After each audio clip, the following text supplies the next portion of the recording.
Hello friends, welcome to গল্পের রামধনু। আমি সন্দীপা ফিরে এসেছি নতুন গল্প নিয়ে। গল্প এবং গল্প পাঠ যদি ভালো লাগে তাহলে প্লিজ চ্যানেলটি সাবস্ক্রাইব করে আমার পাশে থাকবেন এবং লাইক শেয়ার কমেন্ট করে আমাকে উৎসাহিত করবেন। তাহলে শুরু করা যাক। আজকের গল্প নবনীতা দেবসেনের লেখা পরীক্ষা। সর্বদাই হুহু করে মন, বিশ্ব যেন মরুর মতন। বন্ধুকে বন্ধু বলে মনে হয় না, শত্রুকে তেমন শত্রু শত্রু লাগে না। মানুষ মাত্রেই সুদূর, মোহমুদ করারই জগতে একমাত্র সত্য। একটু বদলে নিয়ে কান্ত কান্ত কাতে কন্যা কিছুই ভালো লাগে না। মেয়ে যে কেবলই খেলে বেড়াচ্ছে, হয় আগাথা ক্রিস্টি, নয় ব্যাডমিন্টন, নইলে ঘুম। সারাদিন সারা রাত ঘুম। পড়বে কখন? কিছু বলতে গেলেই তার দিম্মা বলেন, হা হা, ও বড় দুর্বল, ঘুমোতে দে। ঘুমোতে ঘুমোতে প্রিটেস্ট হয়ে গেল। এই সময় 4 নম্বর অঙ্কে স্যার চাকরি ছেড়ে দিলেন। 8 থেকে 10-এর মধ্যে এই নিয়ে 4 বার। অসিতবাবুর পর প্রদীপ, প্রদীপের পর শ্যামলবাবু।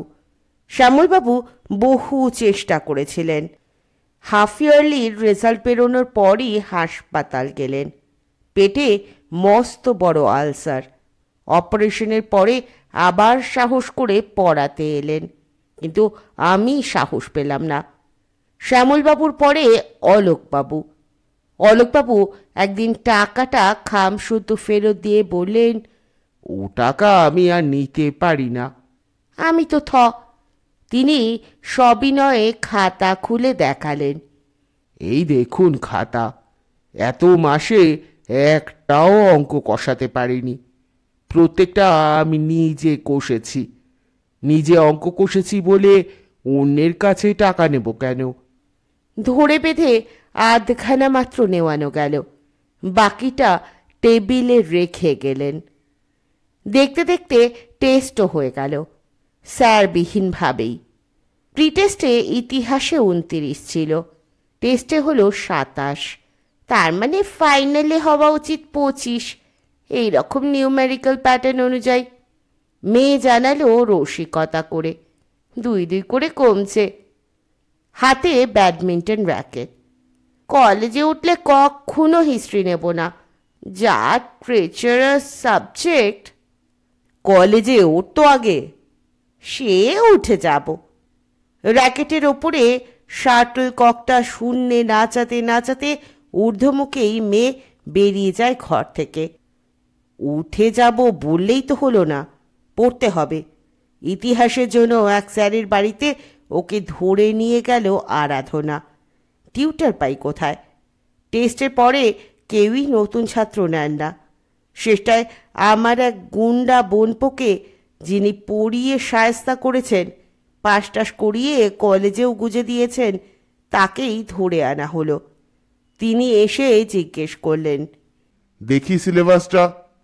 মেয়ে বলল, দাঁড়ান, ফোন করে জেনে নিচ্ছি, আমার বন্ধুরা জানে। তুমি জানো না? লেখা নেই তোমার কাছে? ছিল তো, হারিয়ে ফেলেছি। ফোন করি। অঙ্ক বইটা দেখি, কেসি নাকটা। ফোন পরে হবে। টেস্টের সময় স্কুলে ফেলে এসেছিলাম, আর পাইনি। দেখি কলমটা আর খাতাটা নাও। বোন স্কুলে নিয়ে গেছে কলমটা, এই যে খাতা। বাহ বাহ বাহ, বাড়িতে আর কলম নেই? থাকতেও পারে, এই নিন পেন্সিল। এতটুকুনি? এ তো ধরাই যাবে না। দাঁড়ান, ম্যানেজ করে দিচ্ছি। পেন্সিলটাকে এই ঢাকনিতে ফিট করে নিন, ব্যাস, তাহলেই ধরা যাবে। এইভাবে ছোট পেন্সিলও কাজে লাগে। চমৎকার, একটা জিনিস শিখলাম। এমন সময় চা ডালমুট এলো। এসব কে খাবে? আপনার জন্য। এ তো বিষ। চা ডালমুট দুটোই লিভার ড্যামেজ করে। আমি ওসব খাই না। দুধ সন্দেশ খাবেন, স্বাস্থ্যের পক্ষে ভালো। ইয়ার কি হচ্ছে? সে কি ইয়ার কি হবে কেন? এই তো ঢাকা দেওয়া রয়েছে, এটা খাবেন না ওটা খাবেন তা তো মা জানেন না। আগে স্যার চা ডালমুট ভালোবাসতেন। নতুন স্যার বললেন, আপনার মেয়ে তো যত্ন আত্মি খুব করে, বুদ্ধিশুদ্ধিও আছে, কিন্তু মহা ফাঁকিবাজ। আর আপনিও হয়েছেন যেমন, লেখালেখি পদ্য ফদ্য নিয়েই আছেন। অমন মেয়েকে নিজে না পড়ালে হয়? মরমে মরে গিয়ে মনস্থির করলাম ইংরেজি বাংলা ছাড়া আমার আর কিছুই পড়ানোর ধৈর্য নেই। তাই বললাম, বাংলা বইটা নিয়ে আয়। টাকা দাও। টাকা কেন? বই তো দোকানে। এটাও হারিয়েছিস? হারাবো কেন, কেনাই হয়নি এবছরে।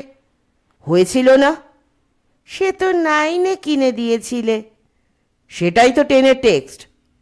9-এর বই 10-এ থাকে? তুমি যে কি! বই কিনে এনে ফোন। হ্যালো আরাধনা, বাংলা সিলেবাসটা কি রে? মা জিজ্ঞেস করছেন। হ্যাঁ, মার সঙ্গেই কথা বল। খানিক পর, হ্যালো ভাস্কর, অঙ্কের পুরো সিলেবাসটা কি রে? আরাধনাকে তো জিজ্ঞেস করতে পারতিস, দুবার দুটো ফোন করার কি দরকার ছিল? সে তুমি বুঝবে না। আরাধনা কি ভাবতো আমি কোনো সিলেবাসই জানি না মনে করতো।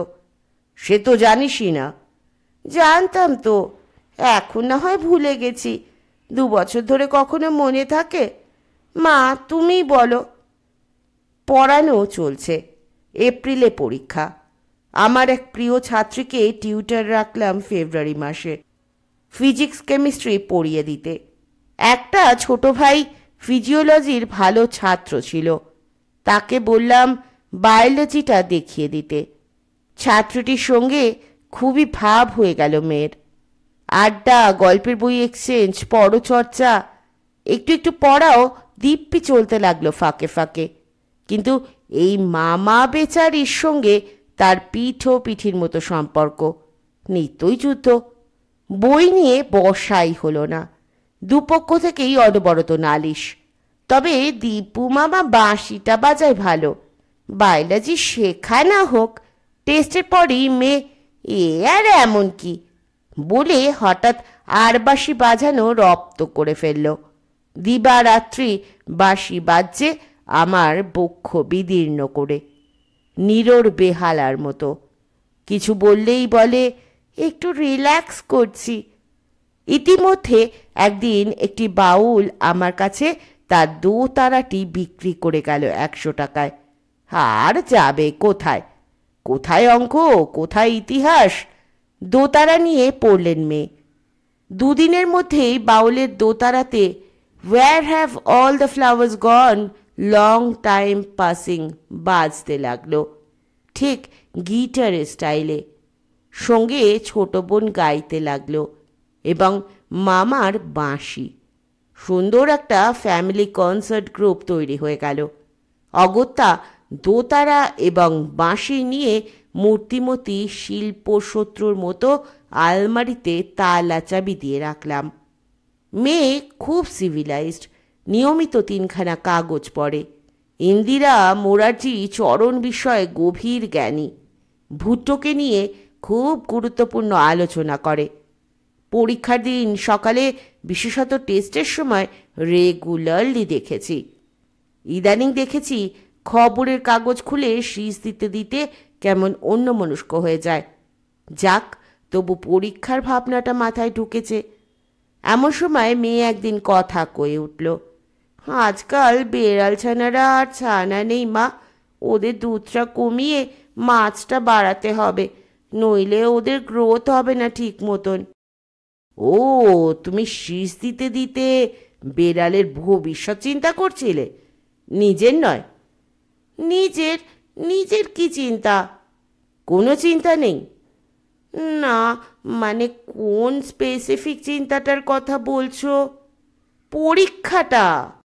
হার মানে গলায় বলি, সে তো আছেই। জানো মা, বন্যা আর বিদ্যুৎ সংকট এসে আসছে।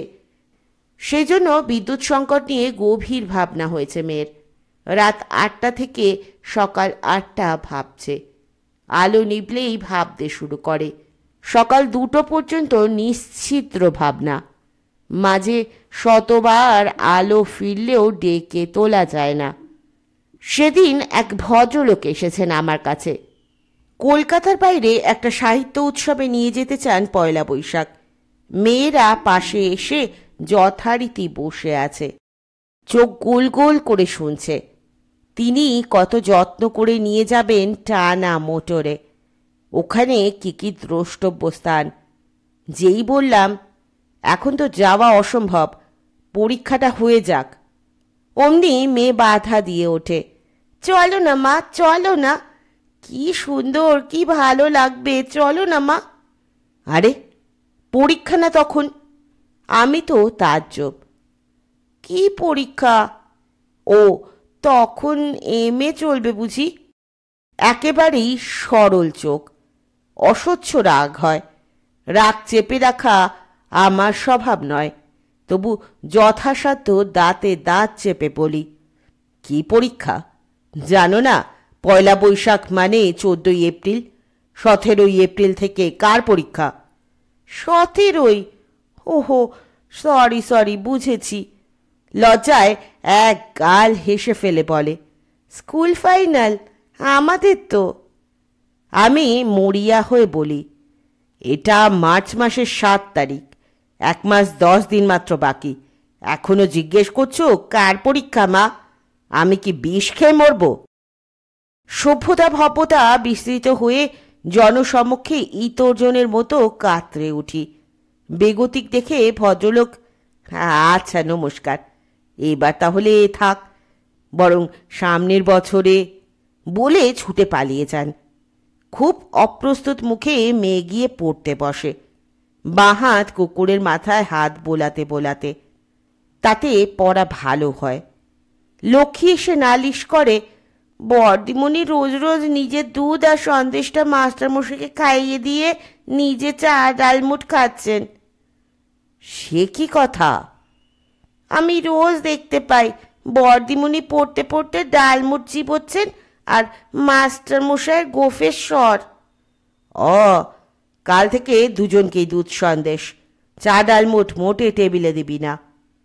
3 মাস আমি কোনো নেমন্তন্ন যাইনি, সভা সমিতিতে যাইনি, লৌকিকতা বন্ধ। মেয়ে এদিকে শনি রবিবারে নিয়মিত টিভিতে সিনেমা দেখে, বৃহস্পতিবারে চিত্রমালা দেখে, বন্ধুদের জন্মদিনের কার্ড আঁকে, দীর্ঘ ফোন করে। বুক ফেয়ারে গেলে সময় নষ্ট হবে বলে আমি সন্ধেবেলায় না গিয়ে দুপুরবেলায় নিয়ম রক্ষে ঘুরে এলাম। মেয়ে কিন্তু 3 দিন পর পর মাসি পিসিদের সঙ্গে সন্ধেবেলায় রাত 10টা পর্যন্ত বুক ফেয়ারে বেরিয়ে ঘুগনি খেয়ে এলো। আমি উদ্বেগে অস্থির, আমার শুভার্থীরা আমার থেকেও বেশি অস্থির। সবাই আমাকে বকছেন। আমার মেয়ের জন্য সবার চিন্তার শেষ নেই। কেবল হিল্লি দিল্লি লেকচার মেরে বেড়ালে আর গপ্প কবিতা লিখলে কারো ছেলে পুলে মানুষ হয়? কেবল নিজের পড়া আর নিজের লেখা নিয়েই মত্ত। তার উপরে আজ হাঁপানি, কাল হার্টের রোগ, পশু প্রেশার, অসময়ে যত ঝামেলা বাঁধিয়ে তুই বরং ওকে আরও ডিস্টার্ব করিস। মেয়েটা পড়বে কখন? সবই সত্যি, মেয়েটা সত্যি খুব সেবা করে। অবলা কুকুর, বেড়াল, রুগ্ন মা, ছেলে মানুষ বোন, বুড়ো মানুষ দিম্মা, প্রত্যেকের। আবার এও সত্যি যে সকাল থেকে সকাল পর্যন্ত 24 ঘন্টা ওর পিছনেই আছি। ভোরে 5টায় অ্যালার্ম দিয়ে উঠে মেয়েকে তুলে দিই, তারপর ঘুমিয়ে পড়ি। 5:30টায় আবার উঠি, আবার মেয়েকে তুলে দিই, আবার ঘুমিয়ে পড়ি। ফাইনালি 6টায় উঠে চা খেয়ে গায়ে জোর পেয়ে রণচণ্ডী মূর্তি ধারণ করি। এবার মেয়ে ওঠেন, গজগজ করতে করতে পড়তে বসেন। আশ্চর্য, পরে প্রধানত টেস্ট পেপারটা। কেবলই মন দিয়ে প্রশ্নগুলো পড়ে আর হিসেব কষে। তার পড়ার ঘর থেকে টেবিল নামিয়ে এনে আমার ঘরে পেতেছি। দিন রাত প্রশ্ন ধরে আনছি আর টুকছি। প্রশ্ন ধরা মানে মেয়ের বন্ধুদের বাড়ি বাড়ি গিয়ে তাদের খাতা চেয়ে আনছি। স্কুলে সাজেস্টেড প্রশ্নগুলো, আমার মেয়ে ওসব টোকে না, যদিও রোজই ক্লাসে উপস্থিত থাকে। শুনতে শুনতে নাকি লিখতে পারে না। টুকে নিচ্ছি। মায়েতে আর ছোট বোনেতে খাতার পর খাতা ভরে ফেলছি উত্তর না জানা প্রশ্নের মালায়। What is hydrostatic paradox? What is blood? What is mitosis? What is সন্ন্যাসী বিদ্রোহ? What is K2CR2O2? এরপর বই দেখে দেখে উত্তরগুলোও লিখতে হবে। যদি মেয়ে না লেখে উপায় কি? সেদিন রাত্রে স্বপ্ন দেখেছি বিহারী দত্তকে, আর সেই জাহাজে আমিও ভেসে যাচ্ছি। আমার শুভার্থী বন্ধুরা কি এসব ঘটনা জানেন? বিহারী দত্তের সমুদ্রযাত্রা।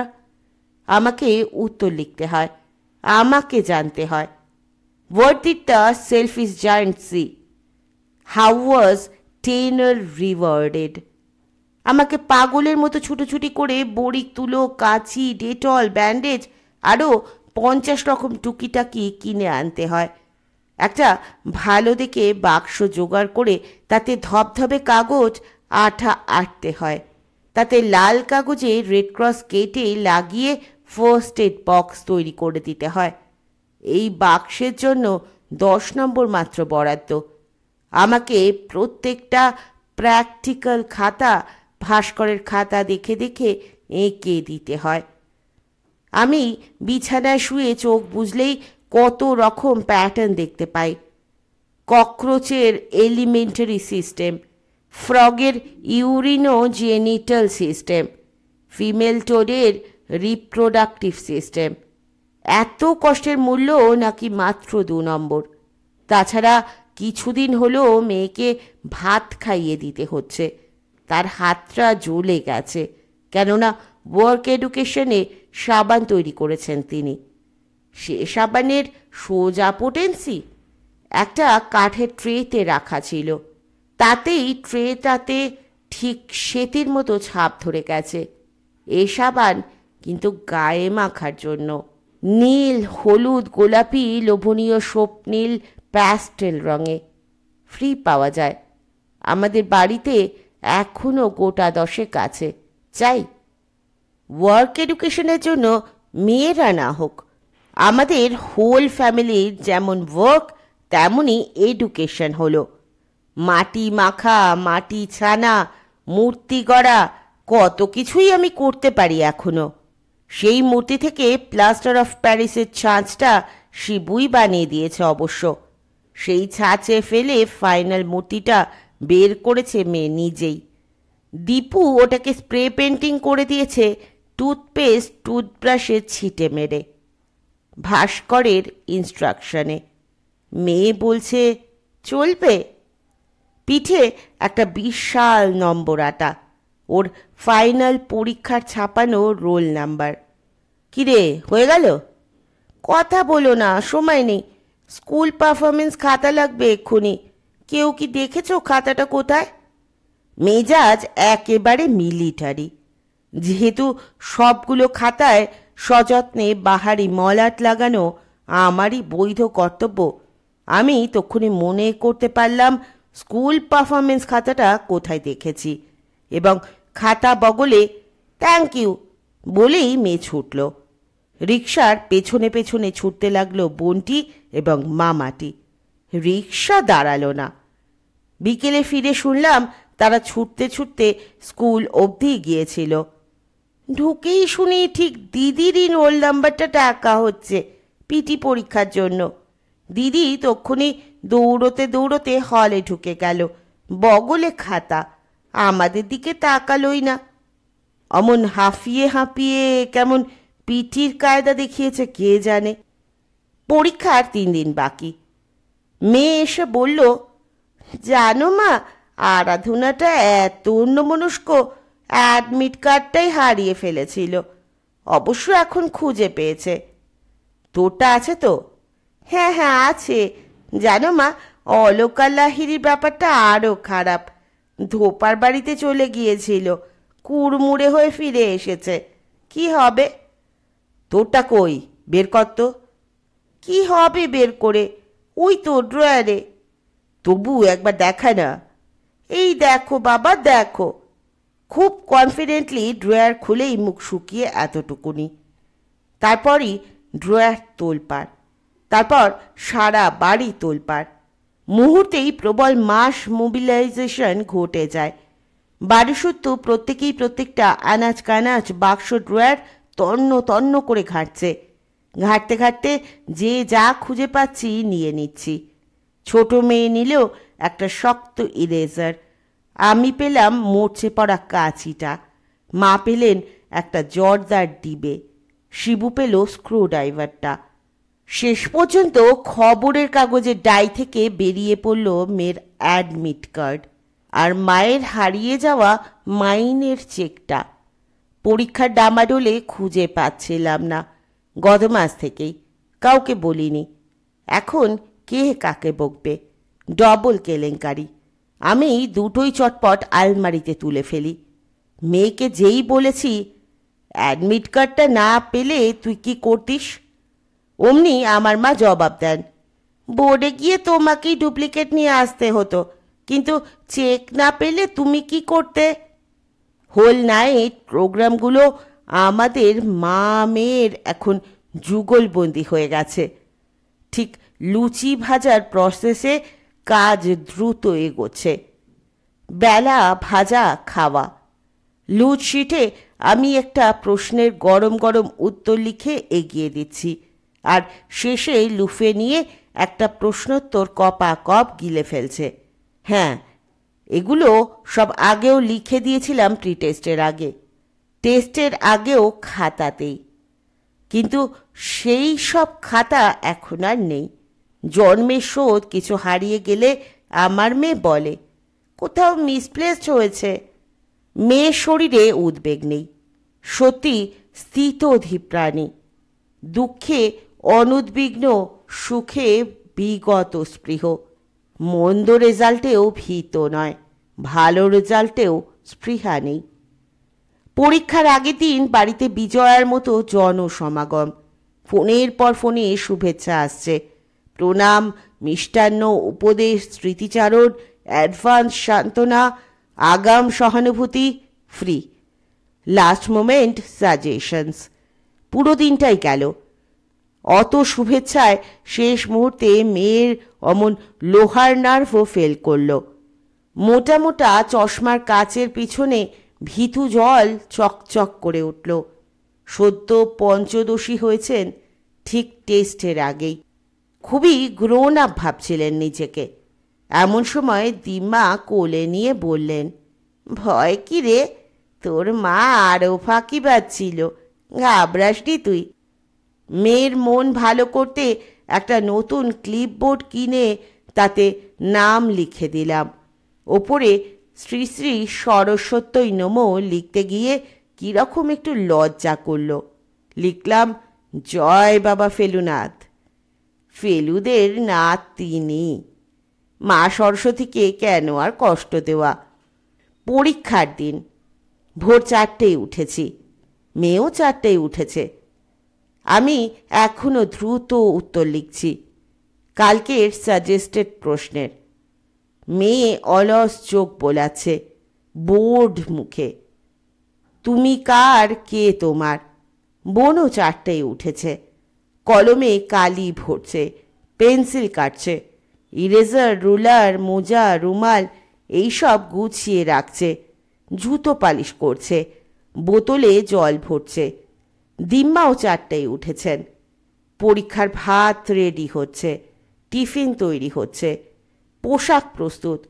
রেশন কার্ডের খাপ থেকে কার্ড বের করে ফেলে দিয়ে অ্যাডমিট কার্ড ভরে দিলাম যাতে ছিঁড়ে না যায়। মেয়ে চান করতে গেল, যেন গায়ে হলুদের সকাল। বাড়িময় এমন তাড়া লেগেছে ভোর রাত্রির থেকে। মেয়ের চান হতে হতে মায়েরও চান হয়ে গেল। মেয়ের সঙ্গে মাও গরম গরম ভাত খেয়ে রেডি। পৌঁছতে যেতে হবে তো। মায়ের গাড়ি যখন তখন বিগড়ে যায়, তাই বিশ্বস্ত গাড়ি এসে গেছে অনেকক্ষণ। গাড়িতে আর এক প্রস্ত টিফিন এবং মামি মা বসে। কিন্তু মেয়ে কোথায়? রান্নাঘরে কুকুর বেড়ালের লাঞ্চ বেড়ে দিতে গেছেন। ধরে এনে দিম্মাকে প্রণাম করাতেই তিনি যাত্রা করার মন্ত্র জপ করে দিলেন নাতনির মাথায় হাত রেখে। মেয়ে এবার দিম্মাকেও প্রণাম করল, তারপরেই ছোট বোনকে। ও কি দিদি, ও কি করছো? বোনটি কুলকুলিয়ে হেসে ফেলে। ও সরি। গাম্ভীর্য একটুও না হারিয়ে স্থিতধী দিদি বলেন, লাইনে দাঁড়িয়ে আছিস কেন স্টুপিড? দুজনে সিঁড়ি দিয়ে নিচে নামছি। হঠাৎ আমি দৌড়ে আবার উপরে উঠতে থাকি। আবার কোথায় যাচ্ছ মা? যাই মাকে প্রণামটা করে আসি। তুমি? মেয়ে এবার গাম্ভীর্য হারিয়ে হেসে গড়িয়ে পড়ে। তুমি প্রণাম করবে? তোমার কি পরীক্ষা? পরীক্ষা তো আমার। অট্টহাসির রোলের মধ্যে তো দুগ্গা বলে রওনা দিলাম। গেটে দু চারজন, বারান্দায় দু চারজন হাত নাড়তে লাগলো। মেয়ে যেন বিলে যাচ্ছে। পরীক্ষার হলে মেয়েকে পৌঁছে দেওয়া আর এক পর্ব। জগৎ পাড়াবারের তীরে মায়েরা করে খেলা। কিছু কিছু বাবাও আছেন। আমরাও তো একদিন পরীক্ষা দিয়েছি। মা তো ধারে কাছেও যেতেন না। বন্ধুরা মিলে চলে যেতাম টিফিন বাক্স সঙ্গে নিয়ে। আজকালকার ছেলেমেয়েরা বেশি বেশি আদুরে হয়েছে। তারা বাপ মার কথা কম শোনে, আদর আল্লাহ তত বেশি পায়। আমাদের কালে টিউটার থাকতেন একজন, যদি অ্যাটল থাকতেন। এখন প্রতি সাবজেক্টে অন্তত একজন। যেসব ছেলেমেয়েরা একা একা বটানিক্সে ডায়মন্ড হারবারে চলে যেতে পারে, পরীক্ষার হলে তাদেরও কিন্তু প্রত্যেক দিন বাপ মাকে পৌঁছে দিতে হবে। ফের দুপুরবেলায় অঞ্জলিতে টিফিন নিয়ে মা বাবারা অফিস কামাই করে হতে দেন স্কুলের গেটে। বিকেলে ছুটতে ছুটতে পুনরায় হাজির নীলমণিদের ফেরত দিতে। ত্রিসন্ধ্যা আহ্নিক। বাপ মায়ের এই পুণ্যে যদি বা ছেলেমেয়েরা তড়ে যায়। যাক, শুরু হয়ে গেল বড় খেলা। পরের দিন সকালে, আজ অফ ডে। মেয়ে দরজা বন্ধ করে ফোন করছে। আমাদের বাড়িতে এটা চল নেই। আমি তো জোর করে ঢুকবো। গোপন ফোন চলবে না। অন্তত 16 বছর তো হোক। মেয়ে বিরক্ত হয়ে দরজা খুলে দিয়ে ফোনে ফিরে গেল। আছে? কি দেখলি? আছে তো। এই প্লিজ একটু দিয়ে যাবি? আচ্ছা, থ্যাংক ইউ। 10টার মধ্যে কেমন? ফোন খতম। কি ব্যাপারে? কিচ্ছু না, বায়োলজির বইটা আরাধনার কাছে ছিল। কালই তো ইংরেজি আর বায়োলজি। কবে থেকে তোর বই ওখানে আছে? টেস্টের পর থেকেই। আচ্ছা মা, আমাকে তো কতবার কত খাতা ধার দিয়েছে, দেব না বই? এতদিন কি দিয়ে পড়লি? কেন খাতা? অন্য সব বই, কত তো বই আছে। কিন্তু ওটাই তো টেক্সট বইটা। ও কিছু না। 3 দিন পরে। সকালে ফিজিক্যাল সায়েন্স, বিকেলে সংস্কৃত। এই সংস্কৃত খাতাগুলো টিফিনের সময় নিয়ে যেও ঠিক মা, মনে করিয়ে দিল মেয়ে বেরোনোর সময়। গাড়ি থেকে নামতে দেখলাম স্কুলের সামনে আরাধনা দুলে দুলে সংস্কৃত পড়ছে ফুটপাতে দাঁড়িয়ে। ও কি রে? আমার মেয়ে যেচে জ্ঞান দিলেন। এখনই সংস্কৃত পড়ছিস? এখন যেটা পরীক্ষা সেইটা পড়বি না? আরাধনা অবাক হয়ে তাকায়। সেইটাই তো পড়ছি, এখন সংস্কৃত না। কি? আমি বিষম খাই। এখন সংস্কৃত? তবে যে বললো এখন ফিজিক্যাল সায়েন্স, সংস্কৃত বিকেলে। আবার? আরাধনা আর্তনাদ করে ওঠে। আবার তুই টেস্টের মতন করলি? আমিও আর্তনাদে জয়েন করি। এবার স্থিতধী কন্যা আমাদের প্রতি সান্ত্বনা বাক্য উচ্চারণ করেন। যাকে মা, ও বেলা না হয় এ বেলায় কি এসে যায়। দিনটা তো ঠিকই, সংস্কৃত খাতাপত্তর আর আনতে হবে না। স্থিতধী নাচতে ভেতরে চলে যান। আমরা ব্যাকুল মা বাপেরা ঘন্টা পড়ার অপেক্ষায় হাঁ করে রাস্তায় দাঁড়িয়ে আছি। এমন সময় শুনি শূন্য থেকে দৈববাণী হচ্ছে। মা, এই দেখো আমরা কোথায়। ভীষণ রোদে ভুরু কুচকে ঘাড় বেঁকিয়ে মুখ উঁচিয়ে দেখতে পাই ঠাটা রোদ্দুরে চিলের ছাদে 2-3টে ইউনিফর্ম পরা ঝাঁকড়া চুল মূর্তি এক গাল হাসতে হাসতে হাত নাড়ছে, যেন এভারেস্টের চূড়োয় তেনজিং ইত্যাদি। উপহার। এরপর নিশ্চয়ই স্কোরবোর্ডটা দেখতে চান। যেমন খেলোয়াড়, যেমন পিচ, তেমনই খেলা, আর তেমনই রেজাল্ট। হোল ফ্যামিলির অসামান্য টিম ওয়ার্কের টোটাল স্কোরিং 73%। 2টো মাত্র লেটার, তার একটা আবার বায়োলজিতেই।